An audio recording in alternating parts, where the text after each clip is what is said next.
नमस्कार। आज मैं फिर आपके सामने अपराध की एक और घटना लेकर आया हूं। आज के अपराध की घटना हालिया है। प्रदेश राजस्थान, जिला जयपुर। बात 12 दिसंबर की है, इसी 12 दिसंबर की 2022 की। थाना विद्याधर नगर में एक व्यक्ति जो जिसके सिर पे बाल नहीं, लंबी लंबी चोटी, हाथ में कंठी माला जिसे कहते हैं, और उसने अपना नाम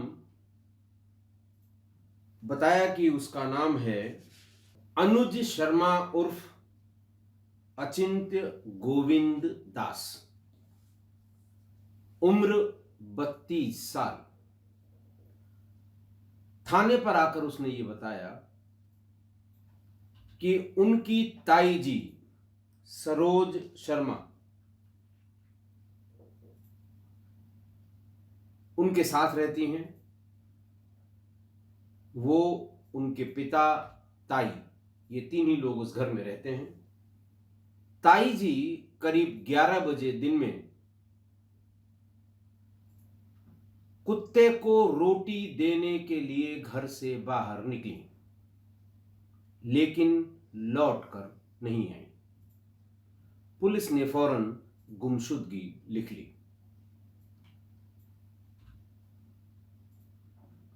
पुलिस ने यह कहा कि आप फोटो लाइए, उनकी एक हुलिया लाइए, डिटेल्स लाइए, क्या उम्र थी ये ले आइए। दुनिया भर की चीजें जो पुलिस गुमशुदगी में मांगती है, वो उससे मांग की गई। वो घर पहुंचा। घर पर उसने ताई जी की बेटी पूजा को कॉल करके बताया कि कल यानी 11 दिसंबर को दोपहर में ताई जी खाना खाने से पहले या खाना खाने के बाद कुछ लोग जानवर को, गाय को या कुत्ते को रोटी खिलाने जाते हैं। खिलाने के लिए बाहर गई थी, लेकिन लौट कर नहीं आई। मैं परेशान हो गया और मैंने अभी अभी यानी 12 दिसंबर को थाना विद्याधर नगर में जाकर ताई जी की गुमशुदगी लिखवा दी है। ताई जी का नाम सरोज शर्मा था और उनकी उम्र कोई 65 साल रही होगी। बहरहाल बेटी पूजा अपनी मां के बारे में ये सूचना सुनकर घबरा गई और फौरन जयपुर लौट आई। जयपुर में घर आकर उसने अपने चचेरे भाई से, अनुज शर्मा से पूछा कि क्या क्या हुआ था। उसने फिर वही रिपीट किया कि वो ऐसे ऐसे बाहर गई थी, लौट के नहीं आई। मैं थाने पहुंचा, थाने वालों ने फोटो और ये सब सारी डिटेल्स मांगी हैं और मैं इसको लेकर जा रहा हूं फिर से उन्हें देने के लिए।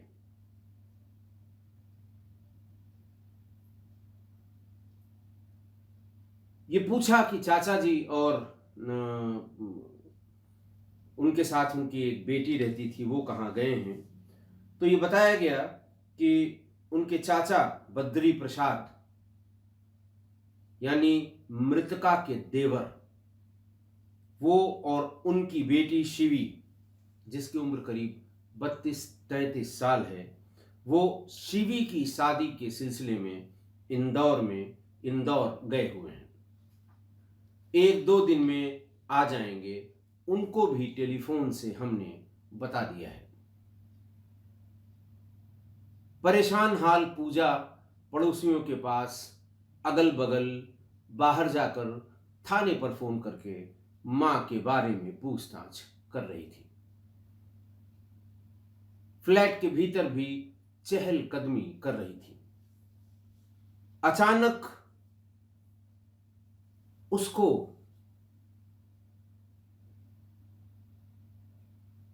किचन के भीतर अनुज गया और दीवार पर गीले कपड़े से कुछ साफ करने लगा। थोड़ी देर हो गई तो पूजा किचन के भीतर गई। उसने कुछ साफ करते हुए देखा, ध्यान से देखा तो वो छोटे छोटे ब्लड स्टेन्स उसे लगे। उसने अनुज से पूछा, अनुज ये तुम क्या साफ कर रहे हो?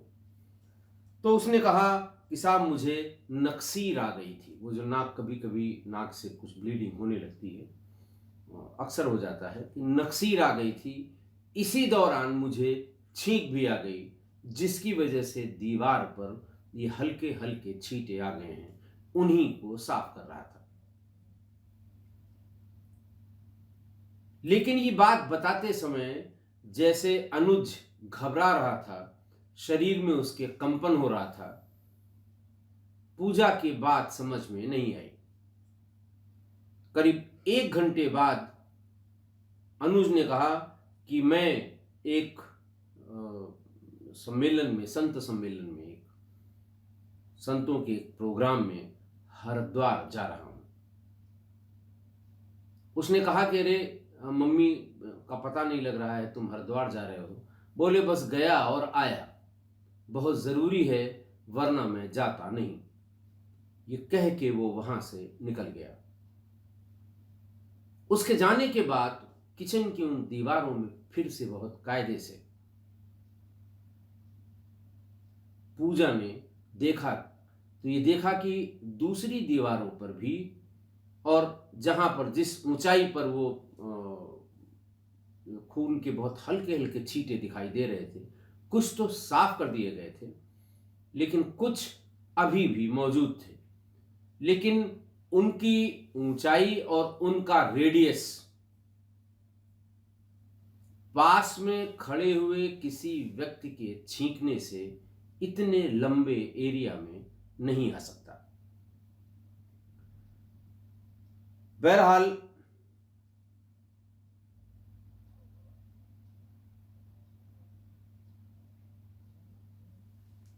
उसने अपनी छोटी बहन मोनिका को बताया, मोनिका कि मुझे पता नहीं क्यों कुछ डाउट सा हो रहा है, और पूरा घटनाक्रम भी बताया।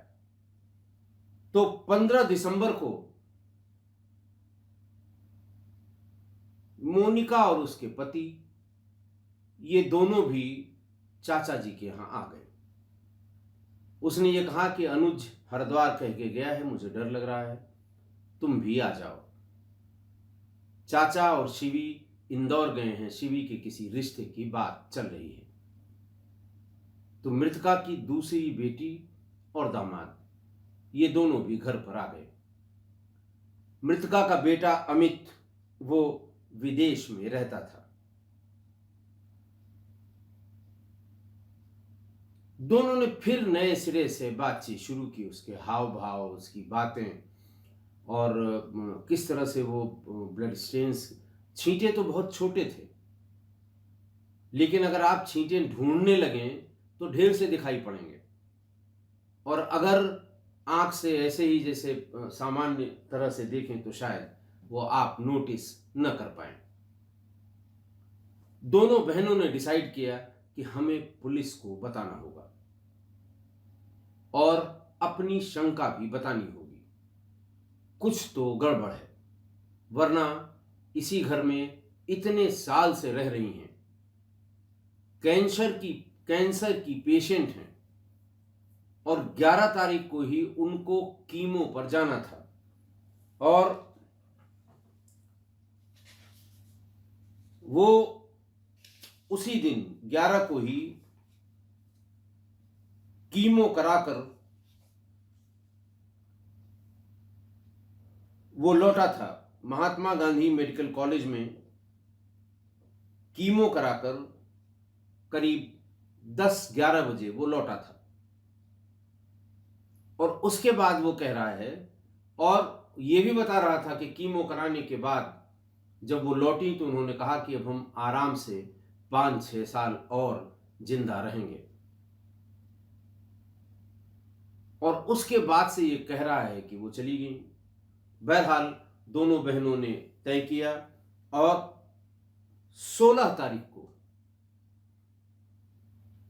यानी 11 तारीख को उनके गायब होने की बात बताई, 12 तारीख को उनकी गुमशुदगी लिखवाई, 13 को एक बहन आ गई, 15 को एक बहन और बहनोई, उसकी बहन और बहनोई ये भी आ गए, यानी मृतका की दोनों बेटियां आ गईं, एक दामाद आ गया, बेटा बाहर रहता है, देवर और उसकी बेटी ये इंदौर चले गए थे शादी के सिलसिले में।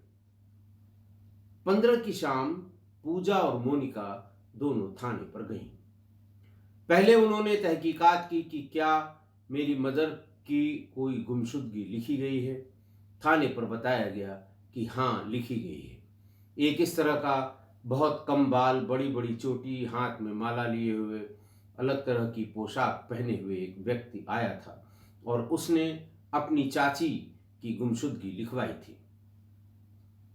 थानाध्यक्ष ने उन लोगों से पूछा कि अब क्या बात हो गई, कुछ पता लगा है या आपको एक्स्ट्रा कुछ बताना है।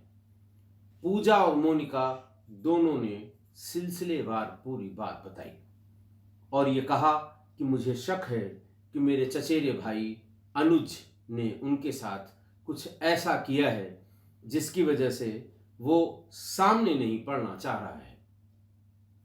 और ऐसी गंभीर बात कि चाची घर से गायब हो गई, पिता और बहन हैं नहीं उनके, अनुज के पिता और बहन इंदौर गए हुए हैं, ऐसे में वो ये कह के कि मुझे एक धार्मिक सम्मेलन में हरिद्वार जाना है, चला गया। एसओ ने पूछा उसके हाव भाव से, बोले वो जब ब्लड स्टेन्स साफ कर रहा था और मैंने अचानक देख लिया और मैं पूछ बैठी, तब वो घबराया था। बाकी उसके हाव भाव, बोलचाल में किसी तरह की घबराहट या किसी तरह का डेविएशन हम लोगों ने नोट नहीं किया। थानाध्यक्ष विद्याधर नगर ने कहा, ठीक है आप लोग घर पहुंचिए, मैं आ रहा हूं। अपनी टीम को साथ लेकर पहुंचे। उन्होंने भी बारीकी से उस ब्लड स्टेन्स का मुआयना किया। उन्हें बिल्कुल शंका नहीं हुई कि ये ब्लड स्टेन्स ह्यूमन ब्लड है, पहली बात तो ये, और किसी पर भारी चीज के प्रहार के बाद जो ब्लड खून के जो छींटे छिटक जाते हैं, ये संभवतः वो है। अनुज की गिरफ्तारी के लिए पुलिस ने प्रयास करना शुरू किया कि जब तक अनुज नहीं मिलेगा तब तक ये पता करना मुश्किल होगा कि ऐसा क्या हुआ है। खैर, भागकर कहां जाता, पुलिस ने उनको गिरफ्तार कर लिया और डीसीपी नॉर्थ पारिस देशमुख की नेतृत्व वाली टीम ने उससे पूछताछ शुरू की। उसने बताया कि उसने अजमेर रोड स्थित भांकरोटा से इंजीनियरिंग की है, बीटेक किया है और बीटेक करने के बाद करीब साल भर वो एक आईटी कंपनी में जॉब भी करता रहा। इसी बीच उसे विरक्ति हो गई और उसने इसी विरक्ति में हरे कृष्ण मूवमेंट ज्वाइन कर लिया। ज्वाइन करने के बाद उसने अपना नाम भी बदल लिया। पुलिस ने पूछा, उसने कहा कि मैंने इसी नाम से ये गुमशुदगी भी लिखवाई है, मेरा नाम अचिंत्य गोविंद दास है। मूवमेंट से जुड़ने के बाद पुलिस को कुछ सख्ती करनी पड़ी कि चलो ठीक है। उससे पूछा गया कि तुम्हारी ताई तुम्हारे यहां कैसे रहती हैं। उसने बताया कि 95 में ताऊ जी की डेथ हो गई। ताऊ जी का एक बेटा अमित विदेश चला गया, पढ़ाई लिखाई करके नौकरी उसकी अच्छी कोई लग गई, विदेश चला गया। दोनों लड़कियों की शादी हो गई। तो मेरे पिता ने यह कहा कि आप अकेली वहां रहती हैं, तबीयत भी ठीक नहीं है। पिता का नाम अनुज ने बद्री प्रसाद बताया, उम्र बताया 65 साल। ये भी बताया कि वो पंजाब नेशनल बैंक में एजीएम के पद से रिटायर हुए हैं। तो वो आकर यहां पर रहने लगी, जहां पर मेरे पिता यानी बद्री प्रसाद, मैं, मेरी एक बहन शिवी, ये हम लोग यहां पर रहते थे, कुल 4 लोग। इसी बीच हमारी ताई को कैंसर डिटेक्ट हुआ और मैं उन्हें महीने, एक महीने पर कीमो की तमाम साइकिल्स के लिए ले जाया करता था।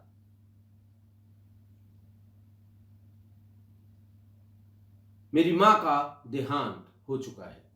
घर में रहती थी, घर का सब अपना जो मां की हैसियत से जो चीजें जरूरी हैं वो करती थी और सब लोग उनकी देखभाल किया करते थे। पुलिस पूछती रही, मुद्दे पर आओ, हुआ क्या है, ताई कहां गई। बहरहाल पुलिस को कुछ न कुछ तो करना ही पड़ा होगा, तभी वो तोते की तरह बोलने लगा। उसने बताया घटना वाले दिन लगभग, ये 11 दिसंबर की बात बताई उसने, कि 11 दिसंबर को दिन में करीब 2 बजे खाना वाना खाने के बाद मैंने ताई से कहा कि मेरा जो जिस ऑर्गेनाइजेशन से मैं जुड़ा हुआ हूं, हरे कृष्णा मूवमेंट से, उसकी एक बैठक दिल्ली में है और मैं दिल्ली जा रहा हूं। ताई ने कहा कि भाई जब घर में कोई नहीं है, तुम्हारे पिता नहीं है, तुम्हारी बहन नहीं है, मैं अकेली परेशान हो जाऊंगी, 1-2 दिन की बात है, उसके बाद चले जाना। ताई के मना करने पर मुझे बहुत गुस्सा आ गया और गुस्सा इस कदर आया क्योंकि मैं बार बार कहता रहा कि मुझे बहुत जरूरी है जाना, 1-2 दिन में क्या बिगड़ जाएगा, खाना तुम सबका बनाती हो, अपना बना ही लोगी, और बाकी किसी चीज की जरूरत है बता दो, मैं कर दूंगा। लेकिन ताई ने कहा कि नहीं, तुम मेरे पास रहो जब तक तुम्हारे पिता नहीं आ जाते। इतना सुनना था कि उसने, वो जैसे ही किचन के भीतर कुछ बर्तन साफ करने के लिए या सामान इधर उधर करने के लिए गई, घर में रखे हुए एक हथौड़े से पीछे से उनके सिर पर तेज वार कर दिया। एक बार के हथौड़े के मारने से ही वो वहां पर गिर पड़ी। उन्हें घसीट कर वहां से बाथरूम में ले गया, किचन से चाकू लाया, शरीर के हिस्से काटने की कोशिश की, लेकिन किचन वाली चाकू से हड्डियां नहीं कट रही थी। मैंने बाथरूम को बंद किया, घर का मुख्य दरवाजा बंद किया, मैं बाजार चला गया और वहां से मैं मार्बल कटर ले आया। कुछ ही दिन पहले मैंने अपने पड़ोस वाले के घर मार्बल लगाने के लिए मार्बल कटर से मार्बल को काटते हुए देखा था। मुझे लगा कि इससे बढ़िया कोई चीज नहीं है और बहुत महंगा भी नहीं है। मार्बल कटर ले आया, रात में ही मार्बल कटर से ताई के शरीर के 8 टुकड़े कर दिए और बाथरूम में वही पानी चला दिया ताकि ब्लड सब निकल जाए। किचन की फर्श पर जहां वो हथौड़ा लगने के बाद गिरी थी, उसको खूब अच्छी तरह से पोंछ दिया और जो ये छींटे पड़े थे इसको भी पोंछ दिया, लेकिन दीवार के उन छींटों को रात की रोशनी में मैं बहुत अच्छी तरह डिटेक्ट नहीं कर पाया। मैंने सोचा कि अब इसको डिस्पोज कैसे किया जाए। पॉलीथीन में 8 पार्ट्स को मैंने बांधा और एक बड़े बैग में उसे रख लिया। साथ में एक बाल्टी भी रख ली। उसके बाद वहां से ये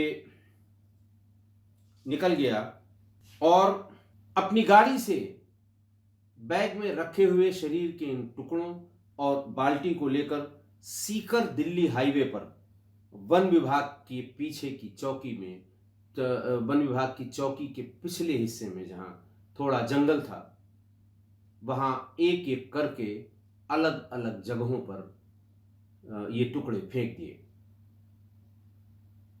और फिर बाल्टी में मिट्टी भर भर के उन टुकड़ों के ऊपर मिट्टी डाल दी ताकि जल्दी किसी की नजर न पड़े कि ये मानव अंग है।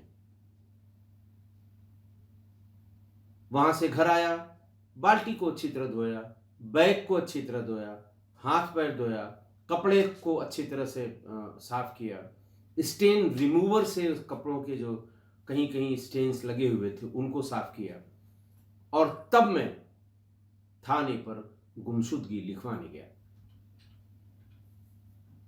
गुमशुदगी लिखवाने के बाद मैंने बहन को कॉल करके, जो नजदीक थी उसको कॉल करके बताया। वो फौरन उसी दिन आ गई। अगले दिन जब उसने मुझको ब्लड स्टेन्स, क्योंकि जब मैं किचन में गया एक बार फिर देखने के लिए कि ऐसा न हो कि कुछ छूट गया हो और मोनिका आ गई है या पूजा आ गई है तो उसको कहीं से शक हो जाए, तब मुझे खून के वो हल्के धब्बे कई जगह दिखाई दिए। कुछ को मैं साफ कर चुका था, कुछ को साफ कर रहा था। इसी बीच में वो आ गई और उसने पूछ भी लिया, आके देखने भी लगी। मुझे लग गया कि इसे शक हो गया है और फिर मैं तुरंत थोड़ी देर बाद ही वहां से ये कह के चला गया कि मैं जा रहा हूं हरिद्वार। पुलिस ने उसकी निशानदेही पर अलग अलग जगहों से शरीर के वो टुकड़े बरामद कर लिए, मार्बल कटर बरामद कर लिया, बाल्टी, चाकू, कार और बैग भी बरामद कर लिया गया।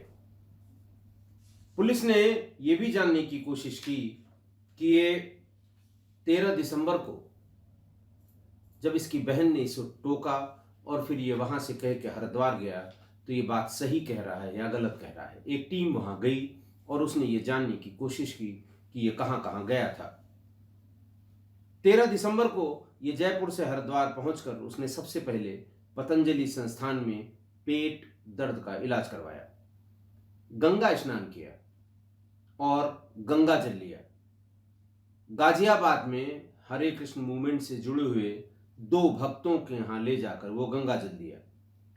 एक दिन एक दोस्त के यहां रुका और फिर वहां से दिल्ली में जहां उस मूवमेंट वालों का संकीर्तन था वहां चला गया और उसके बाद एक दिन बुआ के घर रुका।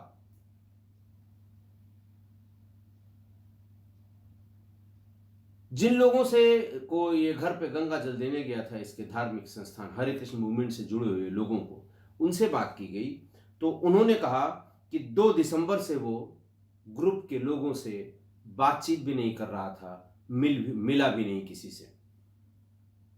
जब कई दिनों तक नहीं आया तो 11 दिसंबर को संस्थान से जुड़े हुए 2 अनुयायी इसके घर पहुंचे। वो दोनों करीब 40 मिनट तक उसके यहां रुके कि तबीयत तो ठीक है, क्यों नहीं आ रहे हो। ध्यान रहे कि ये लोग उस समय पहुंचे थे जब अनुज ने अपने ताई की हत्या करके और उनकी बॉडी को बाथरूम में पानी लगाकर छोड़ दिया था, पानी चलाकर छोड़ दिया था। इसी बीच में वो दोनों इस हरे कृष्ण मूवमेंट से संबंधित दोनों अनुयायी इसके घर बैठे रहे।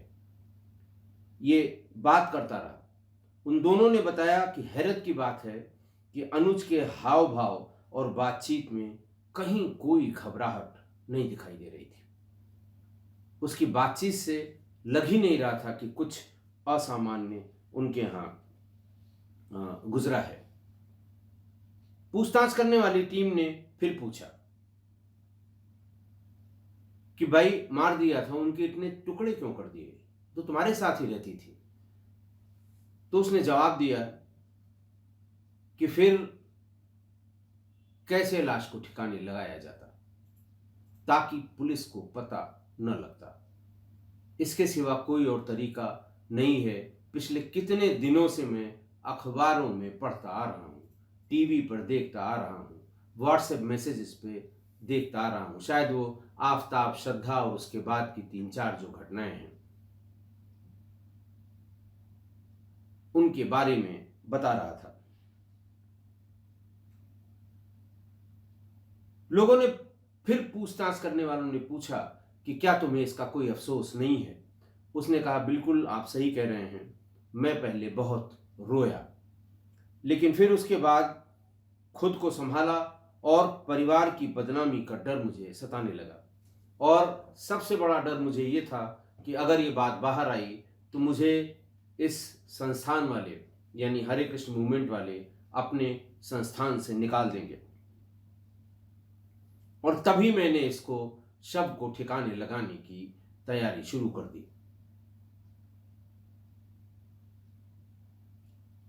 हैरत की बात कि पूछताछ वाले दिन भी उसके चेहरे पर कोई शिकन नहीं थी।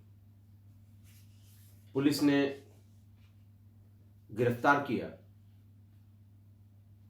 कल यानी 18 तारीख को, और आज यानी 19 को संभवतः पुलिस उसे 19 दिसंबर को संभवतः पुलिस उसे जेल भेज देगी।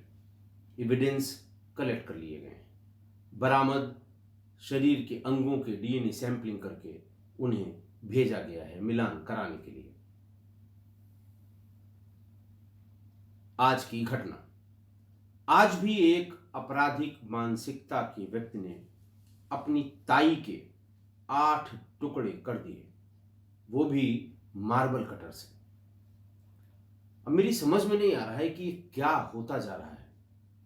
शव के टुकड़े कर देना, दूर दूर तक फेंक देना, दिमाग ये लगाना कि बॉडी पार्ट मिलेंगे नहीं, पता चलेगा नहीं और फिर बच जाएंगे। मतलब ये देखिए, कोई आरी का इस्तेमाल कर रहा है, कोई सर्जिकल आरी का इस्तेमाल कर रहा है, कोई मार्बल कटर का इस्तेमाल कर रहा है, लेकिन काट इन सभी घटनाओं में बॉडी के पार्ट काटे गए।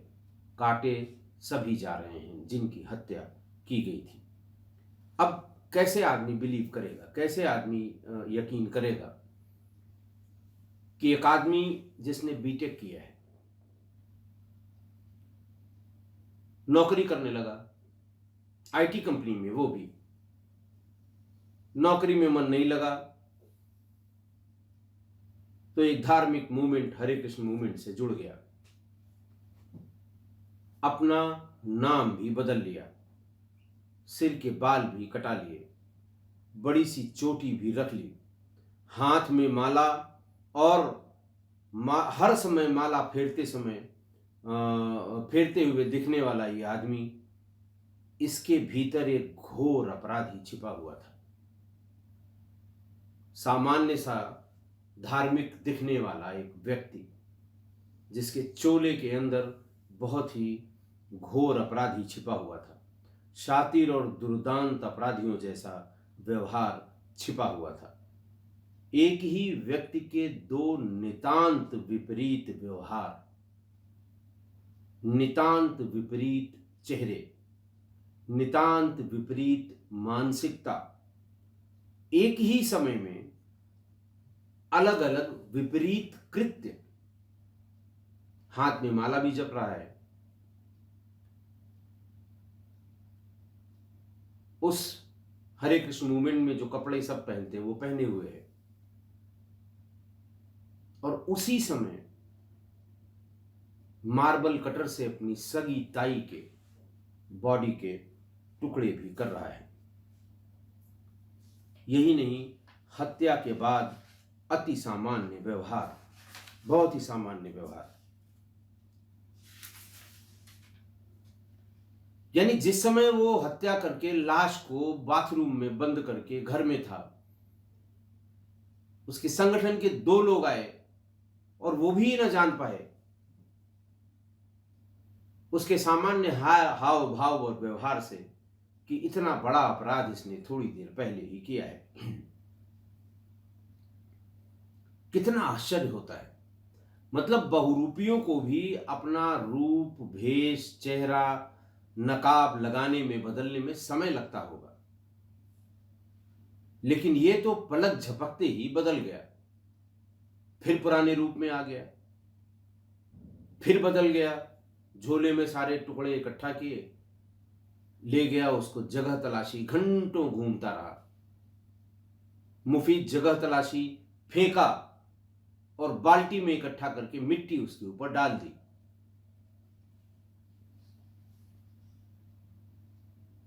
तो ये तो शातिरों का शातिर निकला। और जब यह अपराध खुला तो उस फ्लैट में रहने वाले किसी भी व्यक्ति को यह विश्वास नहीं हो रहा था कि अनुज ऐसा कर सकता है। इसलिए हमेशा ध्यान रखा जाए कि जो दिखता है जरूरी नहीं वो वैसा ही हो। शेर की खाल ओढ़े भेड़िए भी मिल जाएंगे इसी दुनिया में। आज 1973 में एक फिल्म आई थी दाग, 73 की। लता जी ने उसमें एक गाना गाया था, साहिर लुधियानवी साहब का लिखा हुआ ये गीत है। पुराने गीत जब लिखे जाते थे उनका कोई मतलब होता था। बड़ा लक्ष्मीकांत प्यारेलाल का संगीत है। मैं इसका लिंक पोस्ट कर रहा हूं। 90 की दशक के बाद के पैदाइश वाले नौजवानों ने शायद ही ये गाना सुना हो, लेकिन सुनिएगा, उससे पता लगेगा कि उस जमाने के गानों में कितने तरह के कैसे कैसे संदेश छिपे होते हैं। हालांकि ये गाना तो प्यार मोहब्बत की बैकग्राउंड में लिखा भी गया है, लेकिन आज की घटना पर बड़े मौजूद शब्द उसमें दिए हुए हैं। और